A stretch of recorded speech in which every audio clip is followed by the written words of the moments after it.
তো হাইলাকান্দি ডিস্ট্রিক্টের যারা ইসলামিক পণ্ডিত আছেন তাদের মধ্যে পণ্ডিত বা স্কলার হিসেবে যারা বলা যায় এর মধ্যে আমি পাইছি মৌলানা তৈবুর রহমান সাহেব, আবুল হোসেন সাবরি সাহেব এবং তারপরে মৌলানা নিজামুদ্দিন চৌধুরী। যদিও মাদ্রাসা ছাত্র, ওনার ইংলিশ আমি কোনোদিন ভুল পাই নাই। বহুত ইংলিশ আর এম এর আমি ভুল পাইছি,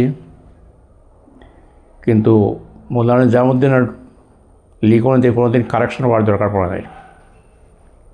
যদিও উনি আরবির বা ফার্সির ছাত্র, ইংলিশের উপর তার ভালো দখল ছিল।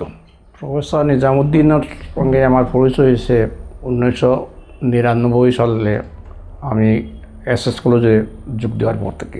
আমার জানা মতে উনি ইসলাম সম্বন্ধে বা ইসলামিক ইতিহাস সম্বন্ধে অগাধ পণ্ডিত্য রাখতেন। আমি যত প্রশ্ন করেছি সঠিক উত্তর পাইছি।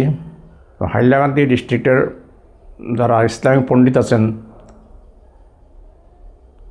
তাদের মধ্যে পণ্ডিত বা স্কলার হিসেবে যারা বলা যায় এর মধ্যে আমি পাইছি মৌলানা তৈবুর রহমান সাহেব, আবুল হোসেন সাবরি সাহেব এবং তারপরে মৌলানা নিজামুদ্দিন চৌধুরী। কিন্তু ওনার এক্সপোজার কম ছিল সমাজের মানুষে। উনি যে অত এটা অগাধ পণ্ডিত ব্যক্তি, খালি ইসলামিক জ্ঞান নয় সাধারণ জ্ঞানেও উনি জ্ঞানী ছিলেন। কিন্তু অন্যান্য পণ্ডিতের মতো উনি সবাই সমিতিতে এত এক্সপোজার দেখার নাই বা দেখার ইচ্ছা ছিল না, বা মানসিকতা সবার সমান থাকে না।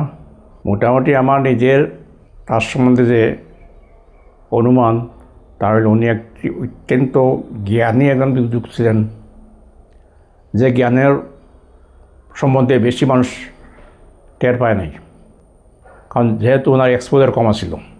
ইসলাম এবং ইসলামী ইতিহাস সম্বন্ধে,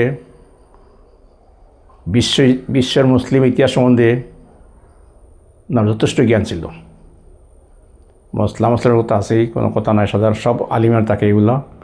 কিন্তু ওনার যে ব্যতিক্রমী জ্ঞান ছিল ইসলামিক ইতিহাস, বিশ্বের ইসলামিক ইতিহাস সম্বন্ধে এবং সাধারণ ইতিহাস সম্বন্ধে ওনার বহুত জ্ঞান ছিল। এবং যদিও মাদ্রাসা ছাত্র, ওনার ইংলিশ আমি কোনোদিন ভুল পাই নাই। বহুত ইংলিশ আর এম এর আমি ভুল পাইছি, কিন্তু মৌলানা নিজামুদ্দিনের লিখনতে কোনোদিন কারেকশন হওয়ার দরকার পড়ে নাই। যদিও উনি আরবির বা ফার্সির ছাত্র, ইংলিশের উপর তার ভালো দখল ছিল অন্যান্য বিষয়ের উপরেও। আমি দুঃখিত, ওনার আমি বলতে গেলে অকাল মৃত্যু হয়েছে। ওনার সম্বন্ধে, ওনার কাছ থেকে সমাজে আরও কিছুদিন থাকলে ওনার বহুত কন্ট্রিবিউশন হয়তো হইতো। আমি আল্লাহ তাআলা তার কাছে দোয়া করতেছি ওনার মাগফিরাত করেন এবং ওনাকে বেহেশতে ফিরদৌসে দাখিল করেন। এই আমার সংক্ষিপ্ত মন্তব্য ওনার সম্বন্ধে।